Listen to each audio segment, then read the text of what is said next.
ये जो ट्वीट देख रहे हैं ना, इस ट्वीट में आपको देखने को मिल रहे हैं उप प्रधानमंत्री पाकिस्तान के, और ये कह रहे हैं 1 कप चाय की कीमत हमें चुकानी पड़ रही है और वो कप की चाय हमें बड़ी महंगी पड़ी। जानेंगे किसके बारे में ये बात कह रहे हैं, किस तरीके से बॉर्डर पर अभी हलचल मची हुई है। तो वहीं दूसरी तरफ आखिरकार डॉक्टर एस जयशंकर के ऊपर लिखे गए आर्टिकल को ग्लोबल टाइम्स को डिलीट क्यों करना पड़ा, सबसे बड़ी बात यही आ गई है। जानेंगे भारत और चीन में क्या चल रहा है। जियोपॉलिटिक्स में बहुत कुछ चल रहा है, हमेशा की तरह CIS न्यूज नेटवर्क के इस एपिसोड में जानने को मिलेगा बहुत कुछ। आइए जानते हैं इन खबरों को विस्तार से। स्क्रीन पर देख रहे हैं एक ट्वीट को।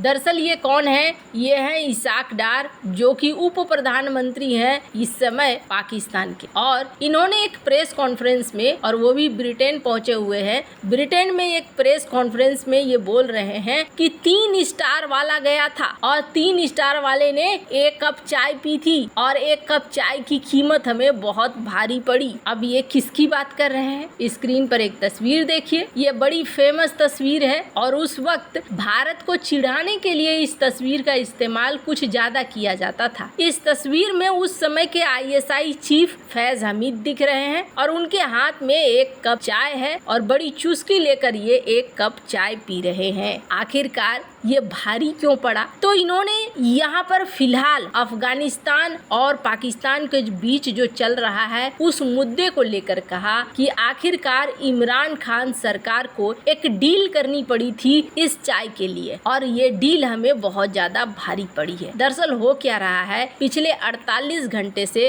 कथित तौर पर तालिबान के कब्जे वाले अफगानिस्तान और पाकिस्तान के बीच रविवार रात से भारी गोलीबारी हो रही है। पाकिस्तानी वेबसाइटों के अनुसार कम से कम 8 तालिबानी लड़ाके मारे गए हैं, 16 लोग घायल हुए हैं। रिपोर्ट में कहा जा रहा है कि खोस्त प्रोविंस में बॉर्डर पर रात 9 बजे दोनों तरफ से गोलीबारी शुरू हुई, जो 4 घंटे तक चली। इस तरीके के हालात पिछले 48 घंटे से हैं। कहा जा रहा है मारे गए लोगों में अफगान तालिबान के 2 बड़े कमांडर खलील और जान मोहम्मद भी शामिल है। भिड़ंत में पाकिस्तान के कितने सैनिक मारे गए हैं इसकी कोई जानकारी नहीं है। इससे पहले भी पाकिस्तान और तालिबान के बीच 4 सितंबर की रात को गोलीबारी हुई थी। दरअसल तालिबानी सरकार पाकिस्तान से जुड़े हुए सीमा वाले इलाकों में अब चौकियां बना रही है और इन चौकियों की वजह से आए दिन झड़प हो रही है। पाकिस्तान और अफगानिस्तान का जो काल्पनिक डुरंड रेखा अलग करती है, अफगानिस्तान ने इसे मान्यता नहीं दिया है। अफगानिस्तान का मानना है कि ये रेखा जानबूझकर ब्रिटिश अफसरों ने खींची थी ताकि पश्तो समुदाय का बंटवारा किया जा सके। यही वजह है कि दोनों देशों के बीच में ये विवाद रहता है। पाकिस्तान को ये उम्मीद थी कि तालिबान शासन डुरंड लाइन को मान्यता दे देगा, लेकिन ऐसा हुआ नहीं। दोबारा सत्ता में आने के बाद तालिबान ने पुरानी सरकार के रुख पर कायम रहते हुए सीमावर्ती इलाकों पर अपना दावा ठोक दिया। इसके अलावा तालिबान सरकार ने इन इलाकों में चौकियां भी बनानी शुरू कर दी। इसी बीच ब्रिटेन दौरे पर गए पाकिस्तान के उप प्रधानमंत्री ने इस हालात का जिम्मेदार इमरान खान को बताया। इसाक डार ने कहा कि इमरान सरकार ने तालिबान का समर्थन करने और अशरफ गनी की सरकार को उखाड़ फेंकने के लिए कई ऐसे आतंकियों को छोड़ा था जो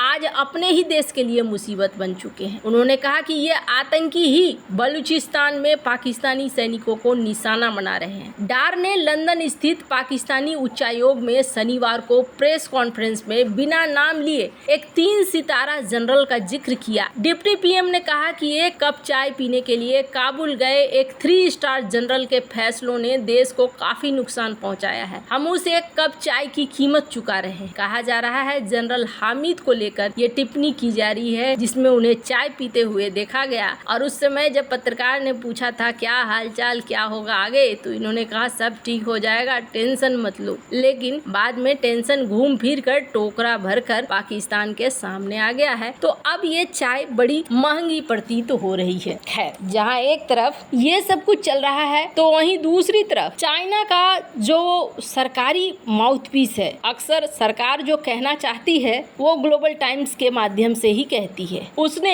डॉक्टर एस जयशंकर को लेकर एक आर्टिकल लिखा और इस आर्टिकल को देखकर ऐसा लग रहा था जैसे बहुत ही गुस्से में इस आर्टिकल को लिखा गया। इस आर्टिकल में डॉक्टर एस जयशंकर के ऊपर निजी हमले भी किए गए और बाद में ग्लोबल टाइम्स को उस आर्टिकल को डिलीट करना पड़ा। आखिरकार उस आर्टिकल में ऐसा क्या लिखा था? एक बात तो सभी जानते हैं, डॉक्टर एस जयशंकर किसी भी बात को एकदम साफ साफ रखते हैं और इसका सबसे बड़ा एग्जाम्पल देखिए, जब डॉक्टर एस जयशंकर को वेस्टर्न मीडिया ने कहा कि आप रूस का क्रिटिसाइज क्यों नहीं करते हैं यूक्रेन युद्ध को लेकर, तब वो डॉक्टर एस जयशंकर ने कहा कि आप लोग कहाँ थे जब हमारी जमीनों को हड़पा गया, तब आपने क्रिटिसाइज क्यों नहीं किया? आप हमसे क्रिटिसाइज करने को कह रहे हैं लेकिन आपने भी तो कभी हमारे मामलों में नहीं किया है। उसी तरीके से यूएन ने जब भारतीय चुनावों को लेकर कहा था कि हम चाहते हैं भारत में एक सुरक्षित और फेयर इलेक्शन हो, तो इस पर जयशंकर ने कहा था कि मुझे यूएन से सुनने की कोई जरूरत नहीं है, हम अपने इलेक्शन को अच्छे से हैंडल करते हैं। ठीक ऐसा ही चाइना मामले में भी हुआ था, जब चाइना ने अरुणाचल प्रदेश के 2 इलाकों का नाम बदल दिया था और इन्होंने कहा था कि ये चाइना की टेरिटरी है, तो जयशंकर ने कहा था कि अगर मैं आज आपके घर का नाम बदल दूं तो क्या ये मेरा हो जाएगा? डॉक्टर एस जयशंकर एक प्रखर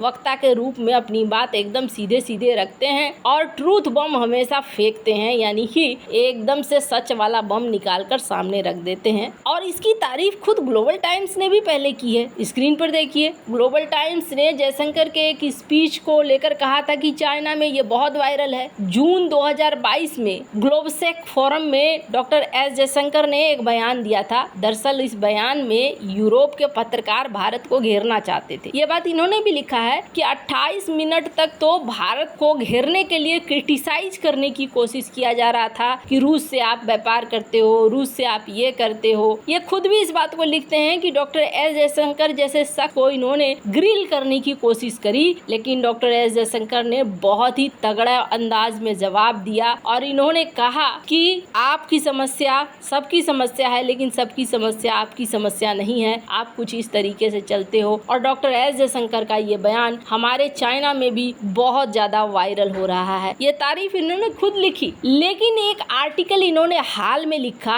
और इसमें डॉक्टर एस जयशंकर के ऊपर इन्होंने आरोप लगाना शुरू कर दिया कि जयशंकर न तो नेहरू की तरह सोच पाते हैं, न इंदिरा की तरह सोच पाते हैं। जयशंकर जलते हैं भारत और चीन के बीच में रिश्तों में आए सुधार से। जयशंकर डरे हुए हैं, ये दिखाता है कि उनके विदेश नीति में कमी है, वगैरह वगैरह। चीनी एक्सपर्ट की माध्यम से ये बात कहा गया। हालांकि आपको बता दूं, जयशंकर के किस बात पर नाराज हुआ था। जयशंकर ने अभी हाल ही में कहा था कि चाइना के मामले में हम सब कुछ ये नहीं कह सकते हैं कि चाइना की समस्या एकदम एक जैसी है। सब देशों के लिए समस्या है, हमारे लिए ये समस्या खास समस्या है क्योंकि हमारा बॉर्डर भी इससे लगता रहता है। डॉक्टर एस जयशंकर का हाल में बयान आया था, उन्होंने कहा था कौन सा देश है जहाँ चाइना को लेकर डिस्कशन नहीं होता है? यूरोप में नहीं होता है डिस्कशन, या पश्चिमी दुनिया में डिस्कशन नहीं होता है। ये बात बहुत बुरी लग गई चाइना को, यानी कि ग्लोबल टाइम्स को। और बुरी क्यों लगी? क्योंकि ये चाहते हैं कि अब दुनिया ये समझे कि भारत और चाइना के बीच में सब नॉर्मल है, भारत में जो निवेश है वो चाइना को करने का मौका मिले। और यहाँ डॉक्टर एस जयशंकर सच सामने लाकर रख देते हैं। हालांकि आपको बता दूं, ये पहली बार देखने को मिला कि जब सोशल मीडिया पर बड़ा ही बवाल होने लगा कि जयशंकर के बारे में ऐसा कैसे कह सकते हैं, तो ये पोस्ट को और इस आर्टिकल को डिलीट कर दिया गया। वैसे आपको क्या लगता है इन सब मामले में? आपकी क्या राय है? कमेंट कर जरूर बताएं। जल्द मिलते हैं अगली वीडियो में नई खबर के साथ।